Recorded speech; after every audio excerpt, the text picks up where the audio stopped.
કે છાશ માખણ ઘી છેવટે જેની હાલત હળગી હોય, કે છાશ માખણ ઘી છેવટે જેની હાલત હળગી હોય, એ કદીએ કાળા ન હોય જેના કુળતું ધળિયા કાગડા, એના કુળતું ધળિયા કાગડા. કે તમે દૂધની અંદર છાશના 5 ટીપા ઉમેરી મેરવણને મેળવી એટલે એનું દહીં થાય. એ દહીંને પાછું તમે વલો એટલે છાશનો જે છાશ હોય એની અંદર માખણનો પિંડો ઉતરે, એ પિંડાને તમે ગરમ કરો એટલે એનું ઘી થાય.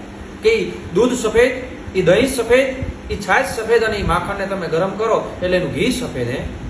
અને એવી જ રીતે કે ગમે એટલું ગરમ થાય પણ એનું કુળ હોય, ઉજળું કુળ હોય, કે જે ખાનદાન માણસ હોય, આબરૂદાર માણસ હોય, સંસ્કારી માણસ હોય, એની અંદર ગમે એટલી વિપત્તિ પડે, એની માથે ગમે એટલા દુઃખના ડુંગરા પડે, પણ કોઈ દિવસ પોતાનું કુળ ન તજે, કોઈ પોતાના સંસ્કાર ન તજે. એવી જ રીતે કે હરિયર ઘરે ન હોય અને ફળિયામાં કુંજર ફરે, કે હરિયર ઘરે ન હોય અને ફળિયામાં કુંજર ફરે, એને વયની વાટું ન હોય કે હેર બચ્ચાને કાગડા, એને વયની વાટું ન હોય કે હેર બચ્ચાને કાગડા. કે જે ભગવતી સિંહણનું ધાવણ ધાયો હોય, જે સિંહનું કુળ હોય, એને વયની વાટું ન હોય કે થોડોક 12-15 વર્ષનો મોટો થાય અને વેર વાળે. ના, એ તો 5-7 વર્ષનો હોય અને છાતીમાં કટાર પોરવી દે સાહેબ, એને સિંહનું કુળ કહેવાય, એને ખાનદાની કહેવાય, એને મર્દાનગી કહેવાય. પછી બાયલાથી કે બારવાટા ન ખેલાય.